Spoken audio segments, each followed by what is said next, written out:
But first, while some people in relationships put all their dollars and cents on the table, others won't touch the money subject with a 10-foot pole. Jane Burnett is here to share with us information about a new survey that caught our attention about couples and money. We've also asked clinical psychologist and friend of the show, Dr. Jeffrey Gardier, to listen in and weigh in. Jane, give us a dirt. Bill, the survey was done by Policy Genius, an online insurance marketplace which you can imagine would benefit from knowing these types of stats. They surveyed more than 2,000 American adults in relationships and found that 70% say money doesn't impact their relationship. Maybe a little surprising. Breaking down other numbers, 19% say they don't spend money without cluing in their partner, 50% know their other half's credit score, and 70% know how much money they make. 78% of those responding say they manage their money jointly. Bill and Jeff, how about this? 1 in 5 people think their partner isn't good with money, and those who think so are more than 10 times more likely to call it quits.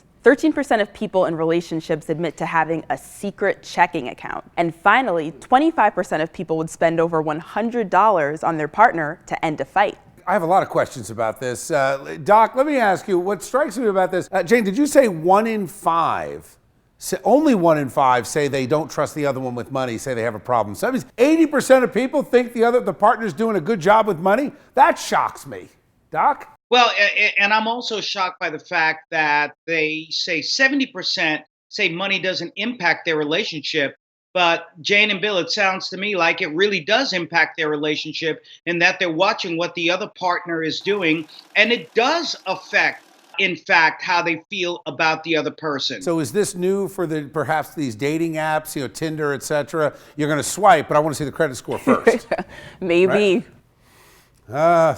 Strange world, Doc. Yeah, well, a very financially motivated world. But I think these young people are paying attention, and it's important that they know what is going on financially in the relationship as well as emotionally. Jane, you looked at this study, maybe some of it surprised you, some of it didn't, but from your perspective, does it hit home? Are you saying, yeah, I want to be in a relationship with somebody who's responsible with money? Or no, is it about love at first sight and you're going to dive right in?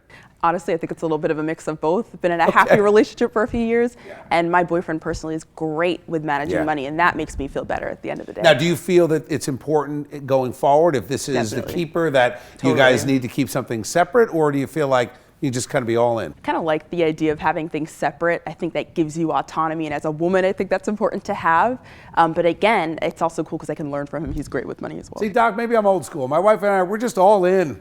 What's mine is hers. What's hers is mine. It's all good. Same thing on this side of the world where I am. But I think today a lot of young people are listening to Tina Turner when she said, "What's love got to do with it?" That's not the whole picture. There's got to be more. We'll leave it on that note. Thank you, Doc. Thank you, Jane. Thanks. Thank you.